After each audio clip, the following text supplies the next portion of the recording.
नमस्कार दोस्तों, कैसे आप सब। और लेक्चर 8 में और इंट्रो क्लास को शामिल कर ले तो लेक्चर 9 में आप सभी का स्वागत है। हम लोग कल की क्लास में बिफोर 1857 जो कॉन्स्टिट्यूशनल ग्रोथ था, जो संवैधानिक विकास था ड्यूरिंग ईस्ट इंडिया कंपनी, वो हमने समझ लिया। अब हमने देखा कि 1857 की जब रिवॉल्ट होगा, जब 1857 की क्रांति होगी, जिसे भारत की प्रथम स्वतंत्रता संग्राम के नाम से भी जाना जाता है, इस घटना के बाद से क्या होगा, स्ट्रक्चरल बहुत सारी चेंजिंग होगी। अभी हमने चूंकि 1857 पढ़ा नहीं है, तो आफ्टर 1857 जब हम लोग 1857 की क्रांति पढ़ लेंगे तो बहुत सारी चीजें वहां पे देखेंगे। बट हमारा काम क्या होना चाहिए कि चूंकि हम लोग क्या कर रहे हैं, संवैधानिक विकास का क्रम पढ़ रहे हैं, तो क्यों ना हम ले जाके 1947 तक एक साथ पढ़ ले, फ्लो बना है तो समझ में भी आएगा। और मैंने प्रयास भी किया कि ध्यान देना, अभी तक मैंने 1773 के रेगुलेटिंग एक्ट से कल की क्लास आपकी स्टार्ट की थी। इंट्रो के बाद से बहुत अच्छी तरीके से मैंने आपको बताया कि कैसे ईस्ट इंडिया कंपनी पे ब्रिटिश गवर्नमेंट कंट्रोल करना शुरू करेगी। क्यों? क्योंकि east India company economically weak हो गई थी। इसके बाद से कंट्रोल होगा, तो जो बोर्ड ऑफ डायरेक्टर्स है, बोर्ड ऑफ डायरेक्टर्स में कुछ चेंजिंग किया जाएगा। क्या क्या चेंजिंग की गई ये बताया। फिर बंगाल के गवर्नर जनरल की मदद के लिए 4 सदस्यीय परिषद दिया गया। इसके बाद से हमने देखा कि भाई कि चार्टर एक्ट 1781 आता है, जो कि क्यों आता है, ताकि जो सुप्रीम कोर्ट का स्थापना कर दिया गया था 1774 में, और जो गवर्नर जनरल की काउंसिल थी, इनके बीच में कुछ क्या होते थे, कुछ संघर्ष, कुछ कॉन्फ्लिक्ट हो जाते थे लॉज को लेके, तो वो संघर्ष ना हो। फिर हमने पिट्स इंडिया एक्ट 1784 देखा, जिसके तहत क्या किया गया, एक और कॉन्फ्लिक्ट को खत्म किया गया। तीनों प्रेसिडेंसीज में बताया गया कि भाई कि सबसे बड़ी प्रेसिडेंसी कौन है, सबसे पावरफुल प्रेसिडेंसी कौन होगी, और कौन कौन सी प्रेसिडेंसी, बाकी जो प्रेसिडेंसीज हैं वो बंगाल प्रेसिडेंसी के अंतर्गत क्या करेंगी, काम करेंगे। इसके बाद से एक ये डिबेट जब खत्म हुआ, फिर दौर आता है कार्नवालिस का। कार्नवालिस 1786 में आएगा।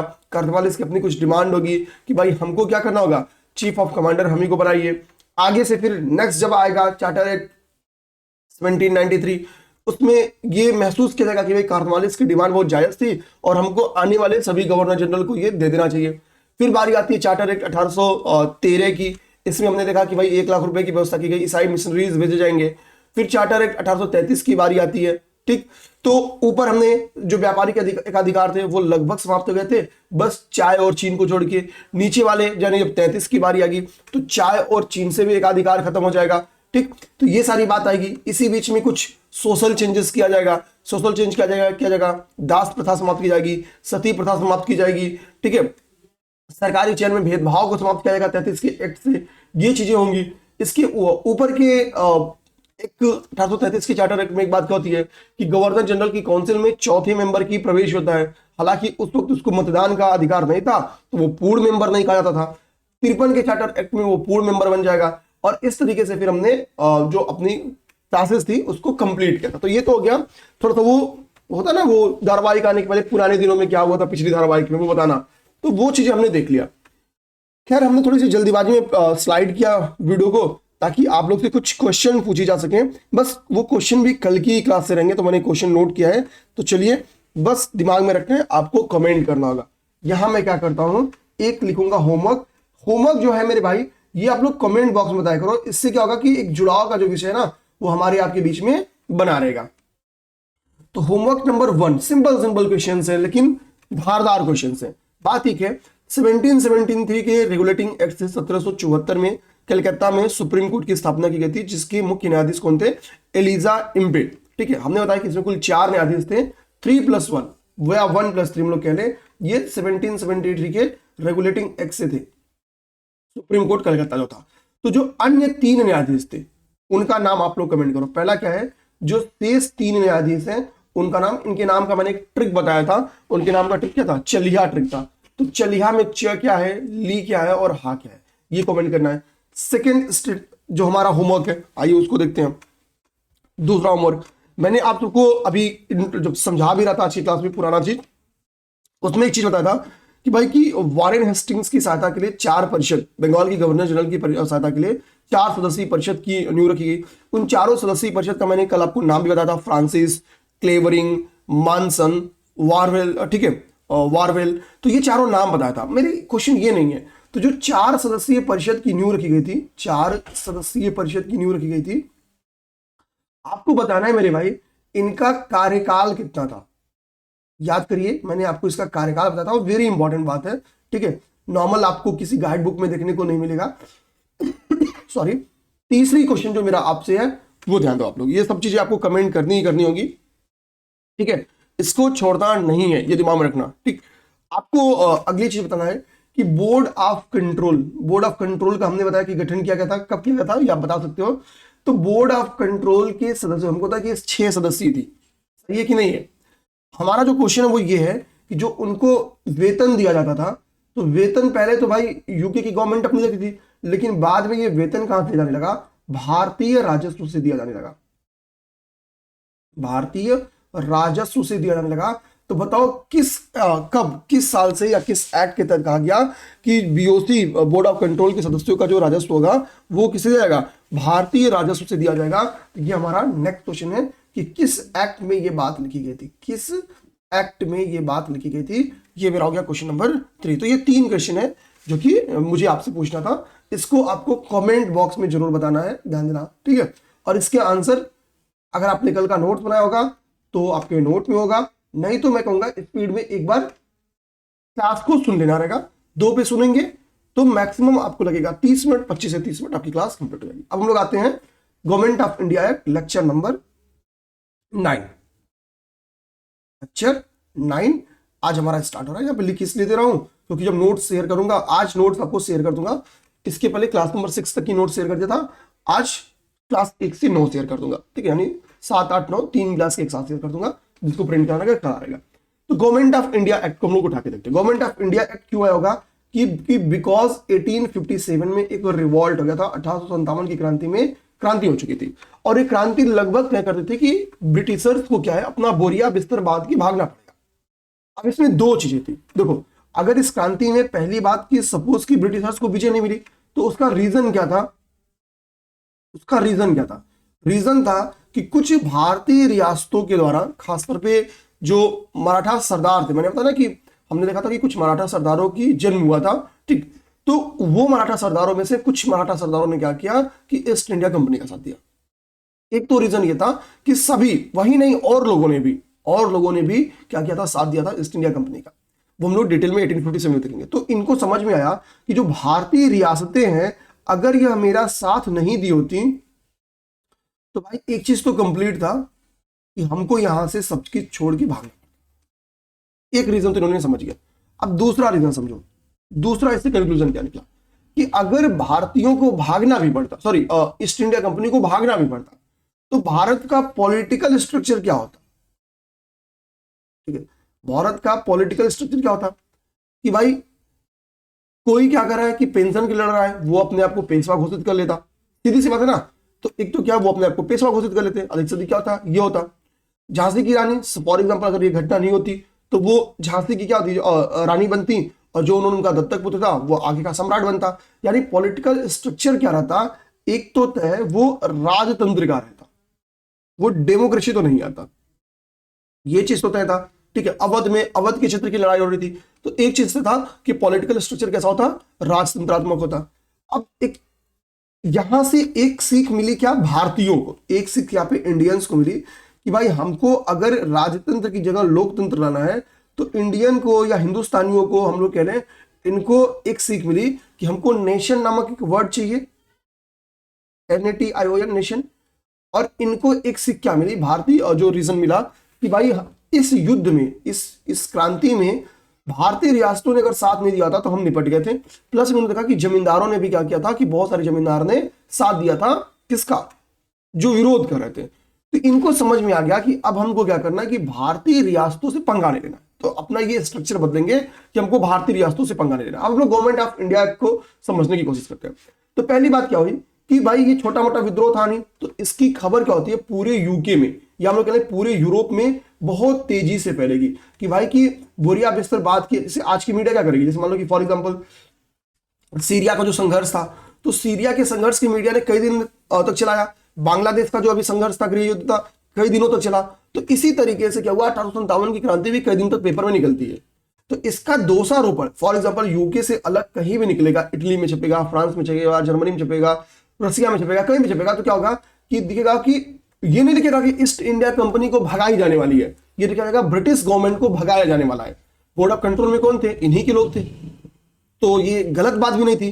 तो इन्होंने क्या कहा कि भाई ईस्ट इंडिया कंपनी वहां पे शासन कर रही है, वो गलत शासन कर रही है और बेइज्जती किसकी हो रही है, हमारी हो रही है। हम क्या करते हैं, ईस्ट इंडिया कंपनी के शासन को समाप्त कर देते हैं।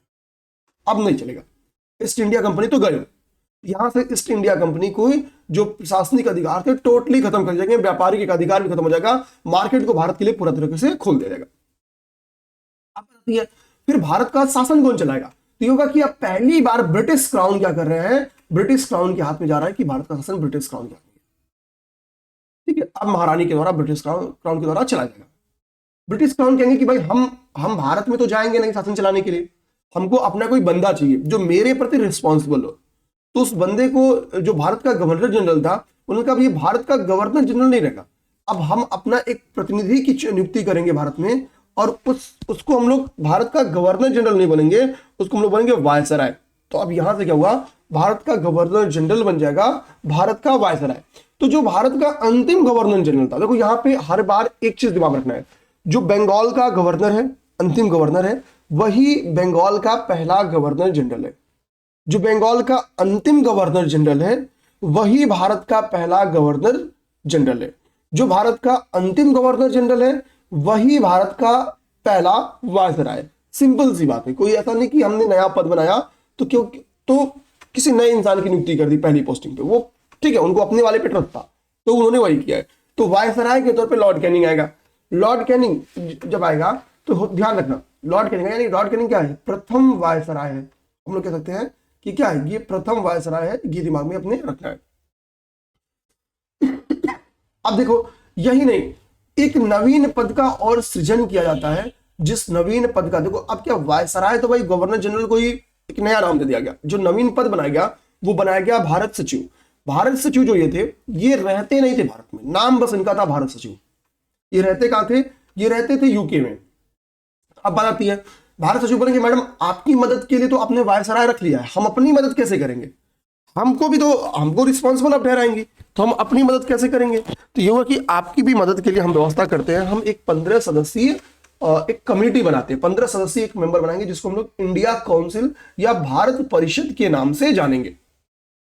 यानी भारत सचिव क्या करेगा, इस भारत परिषद की सहायता से भारत की शासन व्यवस्था को देखेगा, ठीक है। तो ये बात होगी। तो अब दो बड़े लीडर आ गए, एक भारत सचिव और एक वायसराय। अब बात होती है कि सर बोर्ड ऑफ कंट्रोल और बोर्ड ऑफ डायरेक्टर का क्या होगा, ये क्या बने रहेंगे।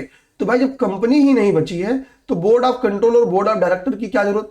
तो इनकी जो पावर्स थी, ये होगा कि जो जो इनकी पावर्स थी बोर्ड ऑफ कंट्रोल और बोर्ड ऑफ डायरेक्टर की, इस पावर को क्या किया जाएगा, दे दिया जाएगा भारत सचिव को। इनकी शक्ति का इस्तेमाल भारत सचिव करेंगे। यानी बोर्ड ऑफ कंट्रोल और बोर्ड ऑफ डायरेक्टर को यहां पे समाप्त किया जाएगा और इनकी शक्ति को थमा दिया जाएगा, किसको, भारत सचिव को, वायसराय को नहीं, भारत सचिव को। यहीं पे वो आपको फंसाएगा, वो स्टेटमेंट में देगा कि board of control board of director को समाप्त करने इनकी शक्ति वायसराय को दे दी गई, क्योंकि वायसराय एक प्रतिनिधि था, कथन कारण में भी क्वेश्चन दे सकता है। तो ध्यान देना, बोर्ड ऑफ कंट्रोल और बोर्ड ऑफ डायरेक्टर को दिया गया इनकी शक्ति को भारत सचिव को। जहां जहां गलतियां हो सकती हैं बहुत क्लियर दिमाग रखना। अच्छा 1858 की में और भी बातें हैं, बट हम लोग 1857 की रिवॉल्ट जब पढ़ लेंगे कुछ बातें उसके बाद समझ में आ गई, तो हम वहीं बताते चलेंगे ये गलतियां हुई थी, इसमें सुधार के लिए 1858 के गवर्नमेंट इंडिया एक्ट में सरकार ने ये प्रावधान किया, ठीक है। ये दो चीज, अभी तीन चीज हमको समझना होगा। अब हमारे पास इसके बाद से पहला इंडिया काउंसिल एक्ट आएगा 1861 का, 1861 का इंडिया काउंसिल एक्ट आएगा। अब हमको यहाँ पे जो गवर्नर जनरल की काउंसिल है, ठीक है, उसको समझेंगे हम लोग। तो देखो होता क्या, यहाँ पे एक चीज समझना है कि यहाँ पे एक विधिवेत्ता की एंट्री कराई जाएगी, एक सदस्य की यहाँ पे एंट्री होगी, जो कि क्या बनेगा, जो कि पांचवें सदस्य के रूप में यहाँ पे चयनित होगा, पांचवें सदस्य के रूप में चयनित होगा, ठीक है। एक विधिवेत्ता के तौर पे पांचवें सदस्य, क्योंकि 4 मेंबर्स ऑलरेडी थे पहले से और अब ये होगा 5वां मेंबर, ठीक है। तो ये 5वां सदस्य हो जाएगा। अब लोग बात करेंगे आगे, यहीं पे क्या हुआ कि अध्यादेश की शक्ति दी गई, ठीक है। अगर आपसे पेपर में क्वेश्चन पूछे कि अध्यादेश की शक्ति, ठीक है, किस आर्टिकल या किस एक्ट के तहत दी गई थी, तो अध्यादेश की शक्ति आपकी दी गई इंडिया काउंसिल एक्ट 1861 के तहत। ये केवल 6 माह तक एप्लीकेबल था, मतलब आज की ही तरह बिल्कुल था। अब यहां पे आप लोग एक डाउट में आ सकते हो कि भाई यहाँ पे सर गवर्नर जनरल की काउंसिल क्यों लिखे हैं, ठीक है। तो अब बात वही है, आप इसको चाहो तो वायसराय की कार्यकारिणी भी लिख सकते हो, कोई दिक्कत नहीं है, ठीक है। बात वही है, वायसराय की कार्यकारिणी भी इसको कर लो तो क्योंकि मुझे पता था ये कमेंट आ सकता था, कार्यकारिणी भी कह लोगे तो कोई दिक्कत की बात नहीं है। ओके, ये चीज समझना आप लोग। वायसराय की कार्यकारिणी बोले कि वायसराय की कार्यकारिणी में एक मेंबर बना दिया एक विधिवेत्ता के तौर पे। अब मतलब क्या, ये विधिवेत्ता के तौर पे जिसको ऐड किया गया एक्स्ट्रा वो कौन रहा होगा, वो कौन सा रहा होगा, किसी का नाम, ठीक है। अच्छा, ये अध्यादेश की शक्ति जारी करने की शक्ति किसको दी गई, तो ये दिया गया वायसराय को दिया गया था। ये भी शक्ति किसको दी गई, तो ये वायसराय को दी गई। ठीक, ये छोटे मोटे डाउट्स थे, मुझे पता था कि आप लोग आ जाओगे, इसके लिए यहीं पे नोट कर लो।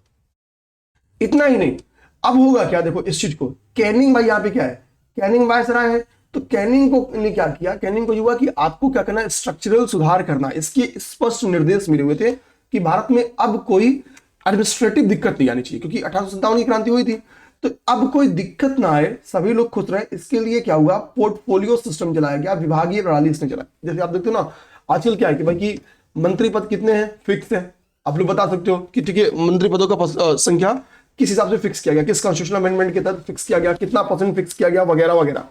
तो भाई लगभग यहां भी था, सब लोग खुश नहीं सकते हैं, तो पोर्टफोलियो सिस्टम चला दिया गया। आज भी क्या क्या कई सारे विभाग है, इस विभाग का अध्यक्ष किसी को बना दिया जाए, उस विभाग का अध्यक्ष किसी को बना दिया जाए, उसकी जिम्मेदारी उसकी होगी। तो पोर्टफोलियो सिस्टम की विभागीय प्रणाली की शुरुआत हुई थी, वो इंडिया काउंसिल एक्ट 1861 के तहत स्टार्ट हुई थी। और ये आज की कैबिनेट से इसकी आप तुलना कर सकते हो, आज की कैबिनेट से आप इसकी तुलना कर सकते हो। ओके, ये बात होगी, आज की कैबिनेट से इसकी तुलना कर सकते हो, ये चीज होगी। अब हम लोग आते हैं नेक्स्ट, अगली जो बारी है वो है आपका इंडिया काउंसिल एक्ट 1892। तो यानी यहां तक हमने क्या देखा कि भाई वायसराय की नियुक्ति जा रही है, वायसराय को अध्यादेश की शक्ति दी जा रही है, कैबिनेट जो विभागीय प्रणाली है उसकी शुरुआत हो जा रही है, ये सारी चीजें हमने देख लिया। अब इंडिया काउंसिल एक्ट 1892, देखो हमेशा उसके पहले की कुछ घटना पता रहना जरूरी है। 1892 के पहले क्या हो रहा है, भारत में एक चीज का जन्म हो रहा है, वो है इंडियन नेशनल कांग्रेस, आईएनसी की गठन हो जा रहा है। और आईएनसी का गठन कब हो रहा है, 1885 में, 1885 में, ठीक है। इसका गठन कैसे हुआ, किसने किया, क्या क्या बातें, इसकी मैं डिटेल क्लास करेंगे, बस अभी दिमाग को।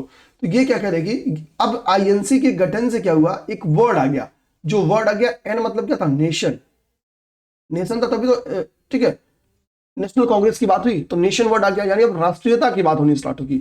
हालांकि जो शुरुआती दौर था इनका, वो कैसा दौर था, वो उदारवादी दौर था। इंडियन नेशनल कांग्रेस का उदारवादी जो इनिशियल फेज था वो उदारवादी था, वो प्रार्थना, याचना, पत्र लेखन, इस टाइप का दौर था कि हमको ये सुधार चाहिए, महारानी महाराज वायसराय आप लोग कर दो सुधार।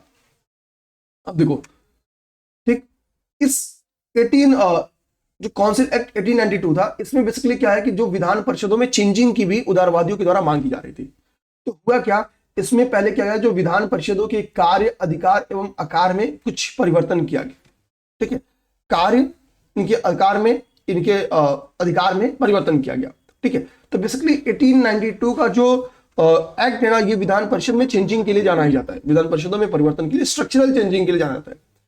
अब जैसे देखो क्या हुआ, किया गया कि इसमें अब सदस्यों को बहस करने की शक्ति दी गई और प्रश्न पूछने का अधिकार दिया गया, ठीक। तो एक बात ये है, सबसे इंपॉर्टेंट बात यह निकल के आई कि विधान परिषदों के सदस्यों को प्रश्न बहस करने और उन्हें प्रश्न पूछने का अधिकार दिया गया, ठीक। अगली बात, लंबे समय से मांग थी कि भाई निर्वाचन प्रणाली शुरू की जाए, निर्वाचन प्रणाली शुरू की जाए इंडियन नेशनल कांग्रेस की। तो क्या किया जाएगा कि निर्वाचन प्रणाली की शुरुआत की जाएगी। हालांकि जो इसमें निर्वाचन प्रणाली था वो अप्रत्यक्ष रूप से था, अप्रत्यक्ष निर्वाचन प्रणाली की शुरुआत की जाएगी।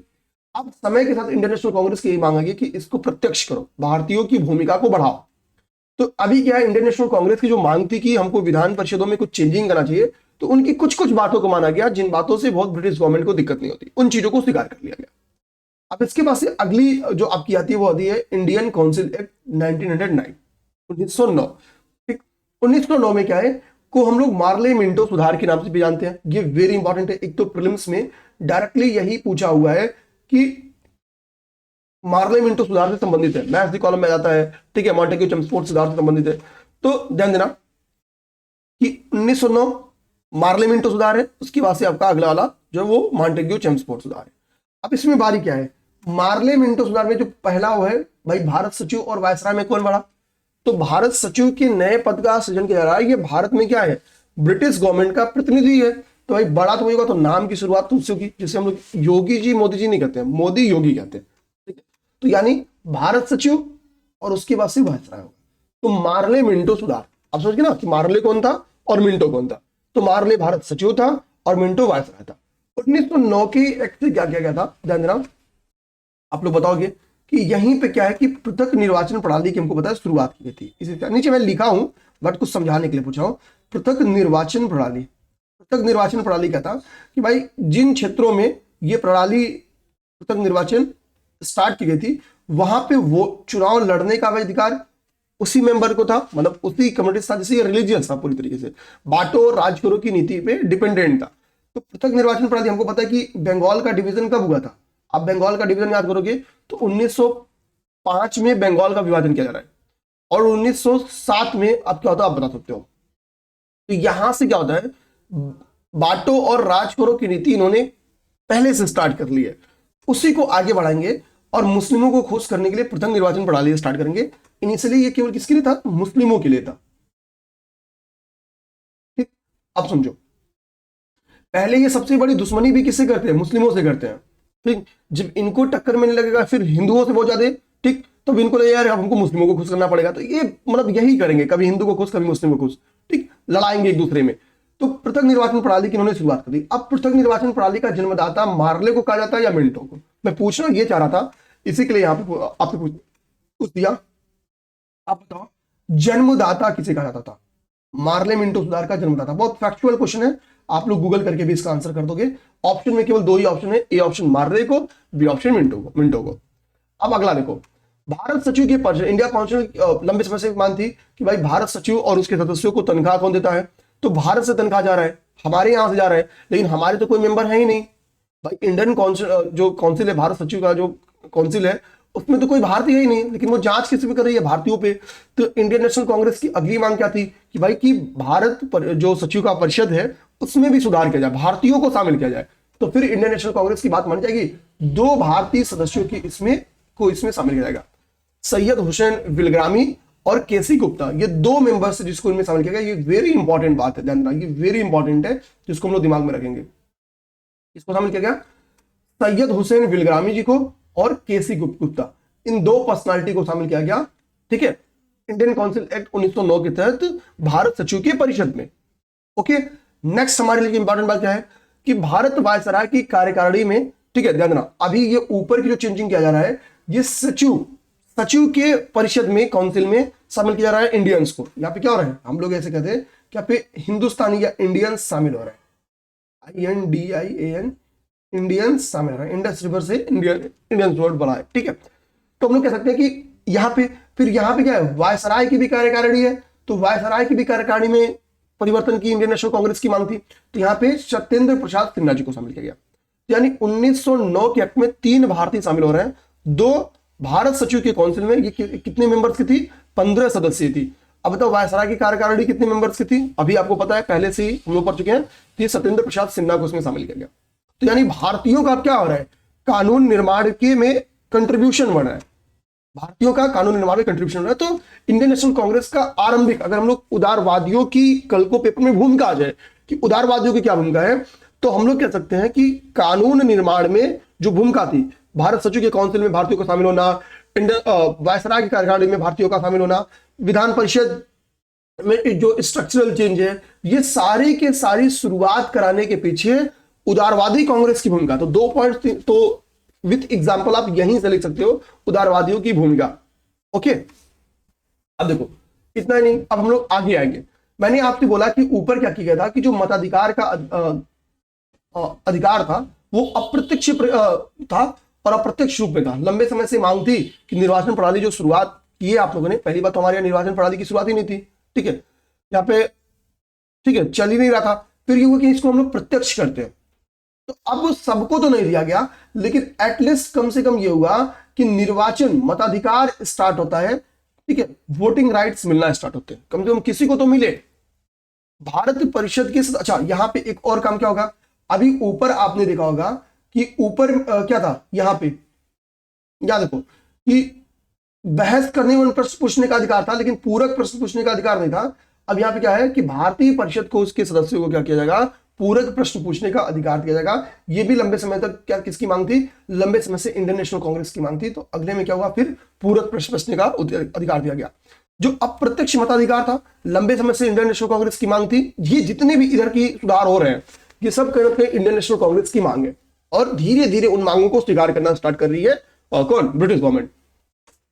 तो मताधिकार की कंडीशंस क्या थी कि चलो भाई हम लोग मताधिकार का राइट तो भारतीयों को देते हैं, लेकिन किस आधार पे, उसका बेस क्या होगा। आज क्या है कि भाई अगर आप लोग 18 ईयर प्लस हो, आप बताओ, तो आप निश्चिंत हो कि अगर भारतीय नागरिक हो तो आप बस उम्र की बाधा पार कर लो, 18 साल, आप वोट दे सकते हो, कोई दिक्कत नहीं है। अब लोग 21 ईयर से रिड्यूस करके 18 ईयर लाया गया, किस कॉन्स्टिट्यूशनल अमेंडमेंट से 18 ईयर लाया गया, किस कॉन्स्टिट्यूशनल अमेंडमेंट से, ऐसे कमेंट करो। चलो एक क्वेश्चन नहीं, 2-3 क्वेश्चन देते हैं। अभी हमने अध्यादेश पढ़ा, आप सेकेंड चीज बताओ कि प्रेसिडेंट को, ठीक है, प्रेसिडेंट को एंड, ठीक है, अब बताओ राज्यपाल को, राज्यपाल को अध्यादेश की जो शक्ति दी गई है वो किस आर्टिकल के तहत दी गई है। अगला कमेंट आप हमको ये करके बताओ, चलो ये करके बताइए। तो इन चीजों पे आप लोग कमेंट करिए, अच्छा रहेगा आप लोग के लिए भी। अभी जो मताधिकार का अधिकार दिया गया उसमें क्या था कि 15,000 रुपया पर ईयर जिसकी आय हो, इतनी इनकम होगी, पहली बात वही वोट कर सकता है। अब 15,000 रुपए पर ईयर की बात बोला था, आज के समय की बात नहीं मेरे भाई, ये समझो बात कब की है, ये 1909 की बात है, 1909 की बात है। यानी आज से लगभग 100 कितना साल, 25 चल रहा है तो 116 साल पहले की बात है। तो आप समझो कि यहाँ पे 12 से भाग दोगे तो मुझे लग रहा है कि लगभग 1100-1200 रुपए तो आ जाएगा। अब एग्जैक्ट नहीं जाना, अब ये नहीं कहना कि मास्टर साहब आपको गुड़ा भाग नहीं आता है, मतलब 1200 रुपए करीब है। तो समझ रहे हो भाई आप, आज 1200 कितने लोग नहीं कमाते महीने में, ठीक। तो इतनी रुपए इनकम की बात की गई थी मताधिकार की, तो जाहिर सी बात है कि वो मुट्ठी भर लोग होंगे। इतना ही नहीं, ये हुआ कि भाई कि गवर्नमेंट को जो लोग लगान अदा करते हैं, तो जो 10,000 पर ईयर गवर्नमेंट को लगान अदा करते हैं ना, वो भी लोग मताधिकार के लिए वैलिड है। तो दो लोग को मताधिकार दिया गया, एक तो जिनकी इनकम 15,000 हो या गवर्नमेंट को 10,000 रुपए क्या देते हो, लगान देते हो, वो लोग क्या वैलिड है। बाकी प्रत्यक्ष निर्वाचन प्रणाली तो मैंने पहले ही समझा दिया। ओके, इतनी बात होगी। अब यहाँ पे हम लोग कर को कह सकते कि देखो भारत में यहाँ पे क्या रखी, मताधिकार में महिलाओं को कब शामिल किया गया, तो 1919 के एक्ट से महिलाओं को शामिल किया गया था। ठीक है, 1919 के एक्ट से महिलाओं को मताधिकार में शामिल किया था। अभी महिलाएं शामिल नहीं है इस क्राइटेरिया में आनी। अगर कोई महिला, मुझे तो नहीं लगता कोई इनकम करती होगी, ठीक है, लेकिन शामिल नहीं किया गया था। आप लोग देखेंगे गवर्नमेंट ऑफ इंडिया एक्ट 1919, इसको हम लोग क्या कहेंगे, एमसी रिफॉर्म, यानी मॉन्टेग्यू चेम्सफोर्ड रिफॉर्म। तो मॉन्टेग्यू कौन होंगे, तो पहले ही मैंने समझा दिया, तो वो होंगे भारत सचिव, और चेम्सफोर्ड कौन होंगे, तो चेम्सफोर्ड होंगे वायसराय। ओके, तो मॉन्टेग्यू चेम्सफोर्ड सुधार देख लिया। मॉन्टेग्यू चेम्सफोर्ड जब सुधार होगा तो इसमें ये सोचा जाएगा भाई कि हम लोग अब क्या चेंजिंग कर सकते हैं। विधान परिषद में चेंजिंग करना था वो कर दिए, वोटिंग राइट देना था वो कर दिए, पूरक प्रश्न पूछने की बात थी वो कर दिए, ठीक है, भारतीयों को हम लोग परिषद में शामिल कर दिए, तो ये सब चीजें तो हम लोग दे दिए। तो इनको लगेगा भाई हमको अब कुछ सुधार करना पड़ेगा। तो ये सुधार क्या करेंगे कि भाई एक काम करो, प्रांतों में द्वैध शासन लेके आते। ठीक है, द्वैध शासन क्या है हमने पहले ही बता दिया, ठीक। बंगाल में द्वैध शासन का कॉन्सेप्ट, मतलब दो शासन, दो लोगों का शासन, सिंपल सी बात। तो ये हुआ कि अब द्वैध शासन आ रहा है, तो जो प्रांत के विषय थे, जो विषय थे उनको डिवाइड किया गया। जैसे आज आप लोग देखते हो संघ सूची, राज्य सूची, समवर्ती सूची, ठीक है। तो इसी तरीके से दो विषयों को डिवाइड किया गया। दो विषयों में, एक विषय था आरक्षित विषय और एक विषय था हस्तांतरित विषय। इन दो विषयों में क्या किया गया, डिवाइड किया गया। जो आरक्षित विषय था इस पे कंट्रोल किसका लगा दिया गया, भारतीय वायसराय और उसकी कार्यकारिणी का। आप बताओ इसकी कार्यकारिणी में कुल कितने सदस्य थे, ठीक, बार बार रिवीजन करा रहा हूं, ये दिमाग में रखना है। जो हस्तांतरित विषय था इसका जो कंट्रोल दे दिया गया वो भारतीय मंत्री, ठीक है, चुने जा रहे ना विधान परिषद में, तो इनके हाथ में थमा दिया गया। तो यहां पे प्रांतों में जो प्रांतीय विषय थे, आरक्षित विषय चला गया वायसराय और उसकी कार्यकारिणी के हाथ में, और हस्तांतरित विषय पे कंट्रोल था नॉर्मली किसके, भारतीय मंत्री के हाथ में। अब देखो विषय का डिवीजन कैसे हो रहा है, चला के देखो, पुलिस, जुडिशरी, रेवेन्यू और फाइनेंस, ये चार जो इंपॉर्टेंट है, पैसे वाली, जुडिशरी न्याय वाली और लाठी वाली, ये सारे डिपार्टमेंट अपने पास, ये सारे विभाग इन्होंने अपने पास रख लिए। और जो रिस्पॉन्सिबिलिटी वाली डिपार्टमेंट थी, जो रिस्पॉन्सिबिलिटी है, ठीक है, रिस्पॉन्सिबिलिटी वाली जो डिपार्टमेंट है जो उत्तरदायित्व वाला डिपार्टमेंट है वो किसको दे दिए, वो दे दिए भारतीय मंत्री को। अब यानी कुछ अगर गड़बड़ी कहां होगी, गड़बड़ी एजुकेशन और हेल्थ में होगी। स्वास्थ्य खराब होगा तो स्वास्थ्य के लिए लोग विद्रोह करेंगे, विरोध करेंगे, तो थू किसका होगा, भारतीय मंत्री का। चालाकी समझना है। ये कहेंगे कि भाई हमको उसको रोकने के लिए लाठी चलाना पड़ेगा, तो भाई हम तो तुम्हारे वाले की गलती के लिए लाठी चलाए। यानी रिस्पॉन्सिबिलिटी का काम मिल गया भारतीय मंत्री को, गड़बड़ी सारे कौन करेंगे, भारतीय मंत्री, और बाकी काम इन्होंने जो अपने हित वाला काम था ये अपने लेके निकल गए थे। तो इस हिसाब से डिवीजन हुआ था। अच्छा, यहां पे क्या होगा, पृथक निर्वाचन प्रणाली का विस्तार होगा। यहां पे आप देखोगे सिखों को भी इंक्लूड किया जाएगा। वोट डालो राज करो की नीति का प्रचार होगा, सिखों आदि को भी यहां पे इंक्लूड किया जाएगा, सिखों को भी इंक्लूड कर दिया गया यहां पर। यानी पृथक निर्वाचन प्रणाली का विस्तार हो रहा है। यहां पे एक इंपॉर्टेंट बात आएगी, एक नई पद हाई कमिश्नर के पद का सृजन किया गया। ये वेरी इंपॉर्टेंट फैक्ट है, पेपर में एक बार आया हुआ भी है, तो ये वेरी इंपॉर्टेंट करना, पेपर में आ सकता है क्वेश्चन। ठीक है, कि भारत सचिव के पद का सृजन कब किया गया, तो 1858 के एक्ट से किया गया। ठीक है, हाई कमिश्नर पद का सृजन कब किया गया, तो हाई कमिश्नर पद का सृजन किया गया आपके मॉन्टेग्यू चेम्सफोर्ड सुधार, ठीक है, एमसी रिफॉर्म के तहत। तो हाई कमिश्नर, ये वेरी इंपॉर्टेंट बात है, हाई कमिश्नर के पद का भी सृजन किया गया।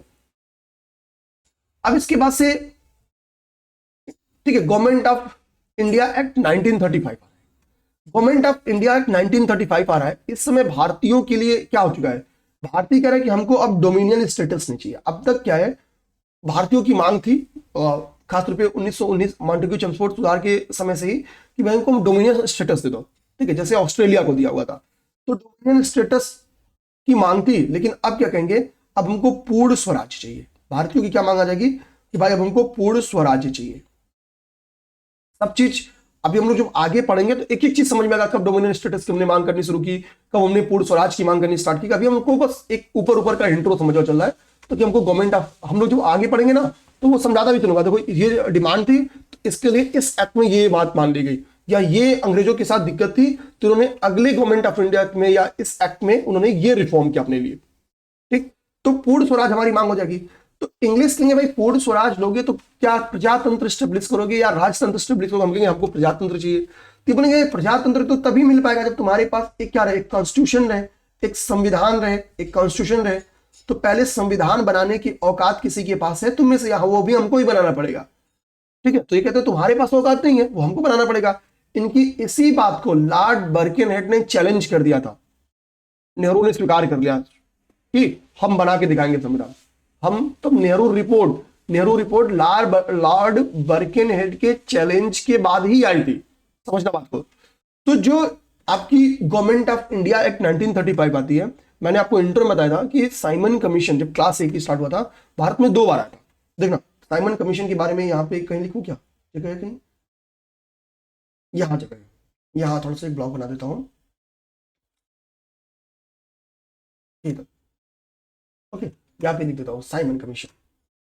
साइमन कमीशन के बारे में डिटेल हम लोग देखेंगे बाद में, बट इंट्रो भर का यहाँ कर देते हैं। साइमन कमीशन कब आया, फलना ढिमका, परिणाम क्या रहा, ये बाद में। देखो साइमन कमीशन का संबंध 1927 से भी है, साइमन कमीशन का संबंध 1928 से भी है, साइमन कमीशन का संबंध 1929 से भी है, और साइमन कमीशन का संबंध 1930 से भी है। इन चारों सालों से संबंधित है साइमन कमीशन। अभी हमको ईयर से ही बस मतलब है। तो साइमन कमीशन का गठन, देखो 1919 के एक्ट में एक बात थी कि हाँ ये एक्ट कितना एप्लीकेबल हुआ, हम इसकी जांच के लिए 10 साल में एक कमीशन का गठन करेंगे, उसके आधार पर हम लोग क्या करेंगे, फिर जो भी रिफॉर्म करना वो करेंगे। ठीक, तो ईमानदारी से 1919 में 10 साल जोड़ोगे तो 1929 में आना चाहिए था साइमन कमीशन का गठन, लेकिन चूंकि चुनाव था यूके में, तो इसके लिए 2 साल पहले ही गठन कर देते हैं। तो यहां पे क्या होगा, इस समय इनका गठन होगा, और साइमन कमीशन की रिपोर्ट आती है 1930 में। इस समय इसकी जाती है रिपोर्ट, तो गठन हुआ और 30 में रिपोर्ट आ गई। अब समझो बात को, गठन के अगले ही वर्ष प्रथम आगमन हुआ था साइमन कमीशन का भारत में, और रिपोर्ट के देने के 1 साल पहले भी आगमन, सेकेंड आगमन, द्वितीय आगमन हुआ था इसका, साइमन कमीशन का। यानी साइमन कमीशन भारत में कितनी बार आई थी, तो 2 टाइम भारत में 2 बार आई थी, गठन के अगले वर्ष और रिपोर्ट के 1 साल पहले, 2 बार भारत में साइमन कमीशन का प्रवेश होता है। ये मैंने इंट्रो में भी बताया था, याद रहा। ठीक, तो 27, 28, 29, 30 चारों सालों में। तो साइमन कमीशन की जो रिपोर्ट थी वो कब आ गई थी? 30 में आ गई थी। तो साइमन कमीशन की रिपोर्ट की भी जो बातें थी वो 1935 में थी। नेहरू रिपोर्ट ने जो तैयार किया वो भी कुछ बातें गवर्नमेंट ऑफ इंडिया में थी। और हमको तो 3 राउंड टेबल कॉन्फ्रेंस हुए थे कि हम लोग क्या करते हैं, भारत में जो परिस्थितियां हैं उसको समाप्त करते हैं। डॉक्टर बी आर अम्बेडकर ने तीनों राउंड टेबल कॉन्फ्रेंस में पार्टिसिपेट किया था। भारत में इस वक्त जब राउंड टेबल कॉन्फ्रेंस चल रहा है तो इरविन का दौर है। राउंड टेबल कॉन्फ्रेंस सबका कब हुआ? 1930, 1930 में हुआ, 1931 में हुआ और 1932 में हुआ। क्या तो मैं समझ रहा हूं कि 5 मार्च 1931 को गांधी इरविन पैक्ट हुआ था। ठीक है, खैर जब हम लोग समय आएगा इसमें सुधार करेंगे, इसमें नोट मत करना भी, बट मैं सही हूं लेकिन फिर भी मैं कहूंगा अभी आप लोग इसको नोट मत करना। ठीक है, नॉर्मली जो कांग्रेस का अधिवेशन होता था वो दिसंबर के लास्ट में होता था। इसी गांधी इरविन पैक्ट के जो समझौते थे उसकी बातों को लागू करने के लिए कांग्रेस का अधिवेशन एक बार मार्च में होता है, 31 में। ओके, तो 30 में हुआ, 31, तो 30 में क्या हुआ? राउंड टेबल कॉन्फ्रेंस में कांग्रेस या उसकी किसी भी घटक ने मतलब लोगों ने पार्टिसिपेट नहीं किया। तो राउंड टेबल कॉन्फ्रेंस एक तो बेकार हो जाएगा। और इस जोशन में गांधी जी क्या कर रहे हैं? ठीक है, गांधी जी सविनय अवज्ञा आंदोलन चला रहे हैं, सविनय अवज्ञा आंदोलन चला रहे हैं। तो भाई 1930 तो बेकार हो जाएगा। 31 में एक यानी जो सेकेंड राउंड टेबल कॉन्फ्रेंस है इसमें एक बात तो समझ में आ जाती है कि हमको कांग्रेस और विशेषकर गांधी को बुलाना पड़ेगा। ब्रिटिशर्स इस बात को समझ जाते हैं तो वो इरविन को टेलीफोन करेंगे कि भाई किसी भी तरीके से गांधी जी को भेजो, वरना राउंड टेबल कॉन्फ्रेंस का कोई महत्व नहीं है। राउंड टेबल कॉन्फ्रेंस के पहले गांधी इरविन पैक्ट होगा और गांधी इरविन पैक्ट में गांधी जी के 11 सूत्री कार्यक्रमों में से 11 सूत्री बातों में से कुछ बातों को स्वीकार कर लिया जाएगा और गांधी जी मान लेते हैं कि ठीक है हम सेकेंड राउंड टेबल कॉन्फ्रेंस में पार्टिसिपेट करेंगे। राजपूताना पे बैठ के वो चले भी जाते हैं यूके, लेकिन वहां पे पृथक निर्वाचन और वगैरह वगैरह कुछ बातों पे एक हम लोग कह सकते हैं कि डिस्प्यूट हो जाएगा और गांधी जी लौटेंगे। तो सेकेंड राउंड टेबल कॉन्फ्रेंस में गांधी जी, महिलाओं की तरफ से सरोजिनी नायडू, मदन मोहन मालवीय, ये सब लोग गए थे, लेकिन ये बहुत लंबे समय तक चला नहीं राउंड टेबल कॉन्फ्रेंस। इसके भी पार्टिसिपेट तो किए लेकिन कुछ हुआ नहीं। गांधी जी लौट के आएंगे तो जो सविनय अवज्ञा आंदोलन उसका सेकेंड फेज स्टार्ट करेंगे। 1932 में राउंड टेबल कॉन्फ्रेंस थर्ड होगा जिसमें कांग्रेस पार्टिसिपेट नहीं करेगी, इसमें कांग्रेस पार्टिसिपेट करती है, इस वाले में कांग्रेस पार्टिसिपेट करेगी। ठीक, तो यानी कंक्लूजन क्या है? ओनली सेकेंड, दूसरे वाले में ने क्या किया? ओनली सेकेंड इसमें कांग्रेस ने पार्टिसिपेट किया। ओके, पहली बात जो दिमाग रखनी है। दूसरी बात जो दिमाग रखनी है कि डॉक्टर बी आर अम्बेडकर थे, डॉक्टर बी आर अम्बेडकर, ये तीनों ऑल राउंड टेबल कॉन्फ्रेंस में इन्होंने पार्टिसिपेट किया था, सभी राउंड टेबल कॉन्फ्रेंस में इन्होंने पार्टिसिपेट किया था। ठीक है, ये बातें हम समझ गए। अब देखो, अच्छा गवर्नमेंट के द्वारा कुछ श्वेत पत्र जो कि हमको पता है ये ऑफिशियल सरकारी पत्र हुआ करते थे जो कि ब्रिटिश गवर्नमेंट जारी करती थी या वायसराय जारी करते थे। तो श्वेत पत्र के भी कुछ जो डिसीजंस थे, इसमें जो बातें थी उनको भी शामिल किया गया गवर्नमेंट ऑफ इंडिया एक्ट में। तो ये basically government of India act के आधार थे। जो गवर्नमेंट ऑफ इंडिया एक्ट आई तो इसमें कुल 14 भाग थे, उसमें कुछ 321 धाराएं थी और 10 अनुसूचियां थी। ये भी पेपर में क्वेश्चन बन के आ सकता है। 14 भाग, 321 धाराएं और 10 अनुसूचियां थी। ठीक है, ऊपर हमने देखा था कि प्रांतों में द्वैध शासन था। अब क्या किया जाएगा कि प्रांतों से द्वैध शासन समाप्त कर दिया जाएगा, यानी प्रांतों को स्वायत्त कर दिया गया, यानी स्वतंत्र कर दिया गया। इसको नहीं समझेंगे तो स्वतंत्र कर दिया गया, प्रांतों को क्या गया? स्वतंत्र कर दिया गया। और जो द्वैध शासन है वो कहां पे आ गया? वो केंद्र में। तो प्रांतों से द्वैध शासन हट के केंद्र में आ जाता है गवर्नमेंट ऑफ इंडिया एक्ट 1935 के तहत। और जैसे हमने वहां पे देखा 2 विषयों में अब डिवाइड किया गया। ठीक है, आरक्षित विषय और हस्तांतरित विषय। ठीक है, तो इसी तरीके से यहाँ पे संघ, राज्य और संवर्ती, इन 3 विषयों में क्या किया जाएगा? केंद्र के द्वैध शासन को डिवाइड किया जाएगा। संघ विषय जिसपे कानून बनाने की शक्ति केवल संघ को होगी, यानी वायसराय और उसकी कार्यकारिणी को होगी, तो वो हो गया 59। प्रांतों को, राज्यों को 54 विषय दिए गए जिसपे राज्य कानून बना सकते हैं। समवर्ती सूची जिसपे संघ और राज्य दोनों बना सकते हैं, डिस्प्यूट होने पे केवल संघ का मान्य होगा, वो समवर्ती सूची थी जिसमें 36 विषय थे। तो 59, 54 और 36 ये भी याद करो आप लोग। 59, 54, 36 ये संघ, राज्य एवं समवर्ती सूची के विषय हैं जो 1935 के एक्ट में थे, केंद्र में द्वैध शासन लागू होने के समय। ओके, ये चीज समझ में आ गई। अब हम लोग देखेंगे, इसी में एक बात बोली गई थी कि ध्यान देना कि हमको अखिल भारतीय संघ की स्थापना करनी होगी। 1935 के एक्ट में ही बात की गई थी। तो उस वक्त अगर हम लोग भारत का स्ट्रक्चर समझे तो भारत में 3 टाइप की चीजें थी। एक तो ब्रिटिश गवर्नमेंट, जो ब्रिटिश प्रांत थे, कमिश्नरी थी, 6 ब्रिटिश कमिश्नरियां थी उसमें, और देसी रियासतें हुआ करती थी। देसी रियासतों की संख्या बहुत ज्यादा थी। तो जो जो अखिल भारतीय संघ बनाने का जो कॉन्सेप्ट था वो क्या था कि वो ये था कि इन तीनों लोग को मिला के हम लोग क्या कर सकते हैं, भाई अखिल भारतीय मतलब है। अब बीच में कोई कहेगा हम नहीं मिलेंगे, तो किस बात का अखिल भारतीय? तो 11 ब्रिटिश भारतीय प्रांत, 6 कमिश्नरियां और देसी रियासतें, इन तीनों को मिला के ही क्या बनने वाला था? इन तीनों को मिला के तैयार होने वाला था अखिल भारतीय संघ। लेकिन भाई ये कहेंगे हम तो इनमें से खाते हुए देसी रियासतों ने शामिल होने से मना कर दिया, नो इन्वॉल्व।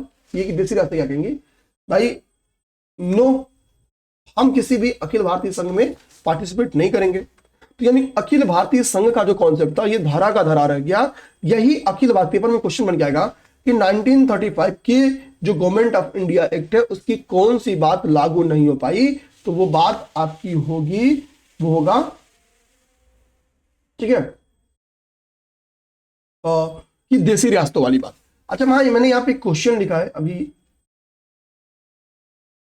चलो ये क्वेश्चन कर दूंगा आपको दिख भी रहा होगा, इसको थोड़ा सा छोटा कर दो ताकि आप लोग नकल ना कर पाओ। कल ये क्वेश्चन पूछूंगा आपसे, ठीक है, कल ये क्वेश्चन पूछूंगा। इसको ले जाके मैं लास्ट में बेसिकली पेस्ट कर देता हूँ। रुकिए, कल की क्लास हम लोग कहाँ से स्टार्ट करेंगे? गवर्नमेंट ऑफ इंडिया एक्ट, यहाँ से करेंगे स्टार्ट। यहाँ पे से इसको जूम कर देता हूँ और इसको पीछे कर देता हूँ। इसको कल पूछूंगा आप लोग से। क्वेश्चन में बढ़िया बढ़िया लिख के रखा हूँ भाई, एक ही दो क्वेश्चन पूछ रहा हूँ लेकिन बहुत दमदार क्वेश्चन पूछ रहा हूँ, ठीक। तो ये मतलब ये एप्लीकेबल नहीं हो पाया था। अब इसमें एक बात थी कि हमको संघीय न्यायालय की नींव रखनी पड़ेगी। तो संघीय न्यायालय की नींव रखी गई कहां पे? न्यू दिल्ली में। 1935 के एक्ट के तहत 1937 से इसने कार्य करना शुरू किया। पेपर में क्वेश्चन अगर ये आ जाए कि इसने किस तारीख से कार्य करना शुरू किया, 1 अक्टूबर, 2 अक्टूबर, 3 अक्टूबर या 31 अक्टूबर, ठीक है। इसको आपको ये भी क्वेश्चन आ सकता है, इसका आंसर 2 अक्टूबर तो नहीं होगा, मैक्सिमम लोग गांधी जयंती समझेंगे। 1 अक्टूबर से इसने कार्य करना स्टार्ट किया था, ठीक है, संघीय न्यायालय ने। तो ये भी आपके लिए इंपॉर्टेंट बात है। आरबीआई की न्यू यहीं पर की गई, ठीक है। आरबीआई एक्ट 1934 आपको याद भी होगा, ठीक। तो केंद्रीय रिजर्व बैंक, ठीक है, केंद्रीय रिजर्व बैंक की न्यू आपकी यहीं से रखी गई, ठीक। केंद्रीय रिजर्व बैंक, अब यहीं से आप चाहो तो होमवर्क ले लो, होमवर्क क्या ले लो, आपको बढ़िया से थोड़ा सा आरबीआई की इंट्रो पता रहना चाहिए। आरबीआई पढ़ सकते हो, अच्छा हो तो आप लोग जाके अध्यादेश पढ़ सकते हो, आरबीआई पढ़ सकते हो, संघीय न्यायालय के बारे में पढ़ सकते हो, जिन जिन बातों को अभी हमने देखा, ठीक है। उसके बाद से जो डिवीजन है, संघ सूची में कौन से विषय शामिल है, राज्य सूची में, समवर्ती सूची में, आप ये खत्म कर सकते हो। यहाँ से बहुत सारी चीजें आप पॉलिटी से भी जोड़ सकते हो। इसको डिटेल में जब पॉलिटी आएगी तो हम लोग पढ़ेंगे। यहीं पे हमको बताया म्यांमार को अलग करने की लंबे समय से भारत से बात भी चली थी, ठीक है, कि म्यांमार को भारत से अलग किया जाए, नहीं बर्मा को भारत से अलग किया जाए। तो बर्मा को भारत से अलग किया गया था इसी 1935 के एक्ट से, बर्मा को अलग कर दिया गया था, ठीक है। अब यहीं पे आप म्यांमार का एक बार गूगल मैप से जूम करो, देख लो म्यांमार को, ठीक। जो मलक्का जल संधि है वहां पे देख लो किसके किसके बीच में मलक्का जल संधि है, और वगैरह वगैरह वगैरह बातें।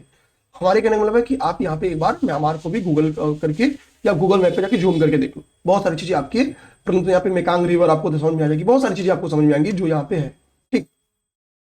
यहाँ पे एक बात और कही गई कि भारत परिषद को समाप्त कर दिया। भारत परिषद का जो गठन हमने देखा था कब हुआ था? 1858 के एक्ट से इसका गठन हुआ था, इसमें भारत परिषद को समाप्त कर दिया। तो स्ट्रक्चरल का क्या बात होगी कि सुप्रीम कोर्ट की स्थापना होती है, आरबीआई की स्थापना होती है, भारत परिषद को समाप्त किया जाता है और म्यांमार को भारत से अलग कर दिया जाता है। इसके बाद से चूंकि सेकेंड वर्ल्ड वार स्टार्ट हो जाता है, सेकेंड वर्ल्ड वार के बाद से भारत में क्या होता है कि क्विट इंडिया मूवमेंट स्टार्ट हो जाता है। गांधी जी कहते हैं करो या हम मरो, यानी गांधी जी ने कहा था कि भाई अब उठो और सबको लाठी मारो, लाठी मार क्या करो, भगा दो सबको, ठीक है, ताकि कोई तुमको उंगली ना कर पाए। तो क्विट इंडिया मूवमेंट स्टार्ट हो जाएगा। क्विट इंडिया मूवमेंट स्टार्ट हो जाएगा तो धीरे धीरे अंग्रेज भी अपना बोरिया बिस्तर सहेजना स्टार्ट कर देंगे। भारत को आजाद करना चाहिए, इस बात के लिए कई सारे विदेशी राज्यों ने भी समर्थन किया। तो विदेशियों की भूमिका अगर भारतीय स्वतंत्रता संग्राम में आ जाए तो आप इसमें चीन का एक कमिश्नर था, उसने भी ब्रिटिश गवर्नमेंट को रिपोर्ट दी कि मतलब अब आपको देश को आजाद करना चाहिए, भारत को आजाद करना चाहिए। ऑस्ट्रेलिया के भी पीएम ने कहा था आजाद करना चाहिए। इस बीच में और भी कई सारे लोगों ने ये कहा था, यूएसए के भी प्रेसिडेंट ने कहा था कि भारत को आजाद करना चाहिए।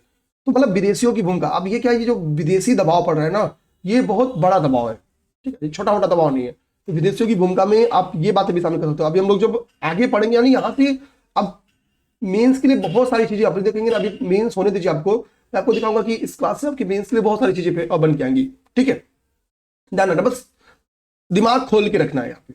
ठीक, 18 जुलाई 1947 को क्या होता है कि भाई देश की आजादी का जो अधिनियम था ये ब्रिटिश पार्लियामेंट से पास कर देता है। वहां पे जो सम्राट थे उनसे साइन हो जाएगा। यानी कह सकते हैं कि भारतीय स्वतंत्रता अधिनियम कब प्रभावी हुआ, आपसे पेपर में क्वेश्चन आ जाए तो 18 जुलाई 1947 को ये प्रभावी हो जाता है। 18 जुलाई 1947 एग्जैक्ट मेरे भाई 18 जुलाई याद करोगे, जुलाई नहीं याद करोगे, 18 जुलाई याद करोगे, वरना आपको 2 जीरो मिलेगा, एक जीरो ऊपर और एक जीरो नीचे, तो 18 बन जाएगा। ठीक है, और एक क्वेश्चन आपका क्या हो जाएगा, फिर गलत हो जाएगा। 18 जुलाई याद हो गया। ठीक, दिमाग में रखना, तो 18 जुलाई हमको दिमाग में रखना है कि हमको याद करना है 18 जुलाई।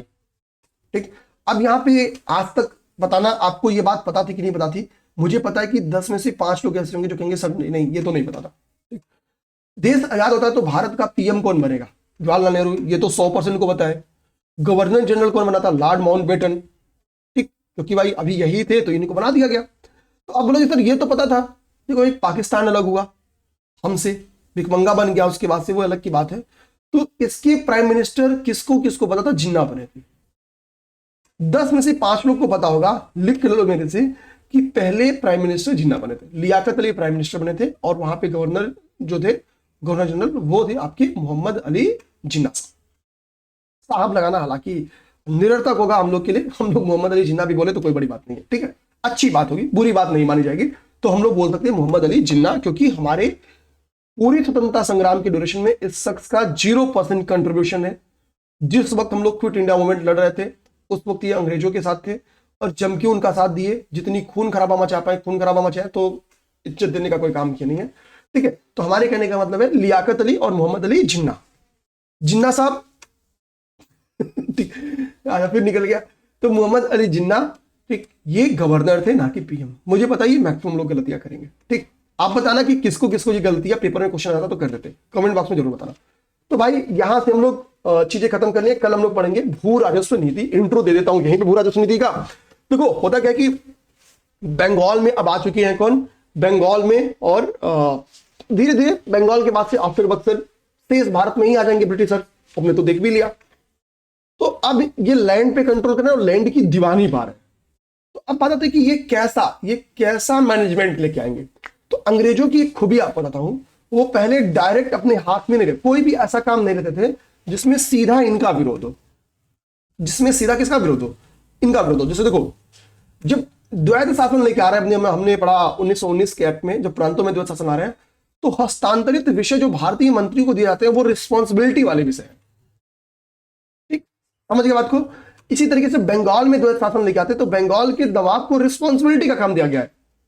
निजामत का काम कौन पकड़ लिया है, खुद पकड़ लिया।